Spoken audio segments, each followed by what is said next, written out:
അങ്ങനെ വലിയ പ്രതിസന്ധി നിൽക്കുമ്പോഴാണ് അങ്ങ് കോഴിക്കോട് നിന്ന് ഒരു ആശ്വാസത്തിന്റെ മഴ എന്ന് വേണമെങ്കിൽ പറയാം. തീർച്ചയായും. കനത്ത ചൂടിന് ആശ്വാസമായി അങ്ങ് കോഴിക്കോട് മുക്കത്ത് വേനൽ മഴയുണ്ടെന്നാണ് വർഷ പറയുന്നത്. വർഷ, എന്താണ് ഒരു ആശ്വാസത്തിന്റെ വാർത്തയാണ് സത്യം പറഞ്ഞാൽ?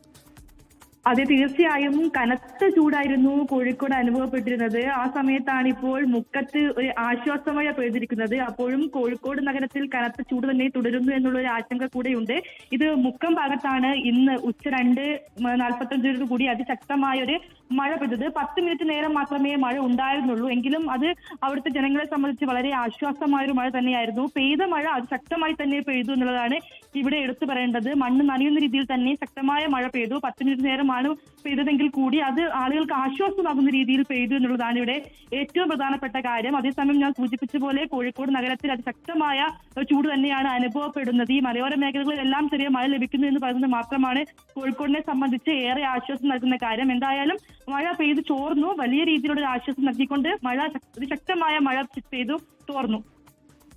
ആശ്വാസം എത്രത്തോളം ഉണ്ടെന്ന് അതിലൊരു രസകരമായ ഒരു ദൃശ്യമുണ്ട്. മഴ പെയ്യുമ്പോൾ കൊച്ചു കുട്ടികൾ അങ്ങ് ആഘോഷിക്കുന്ന കാഴ്ച തന്നെ എത്ര കണ്ട് ആശ്വാസമാണ് മഴ, വേനൽ മഴ ഇപ്പോൾ കിട്ടുന്നത്. ചെറിയ തരത്തിലുള്ള മഴയെങ്കിലും നൽകുന്നതെന്നുള്ളത്. പക്ഷെ ഇതിലൊരു വേറെ കാര്യം എന്ന് വെച്ചാൽ മഴ കഴിഞ്ഞു കഴിഞ്ഞാൽ പിന്നെ അങ്ങ് രാത്രി വീണ്ടും ചൂട് കൂടുന്ന ഒരു സാഹചര്യം ഉണ്ടായിരുന്നു എന്നൊക്കെ തോന്നും ചിലപ്പോൾ.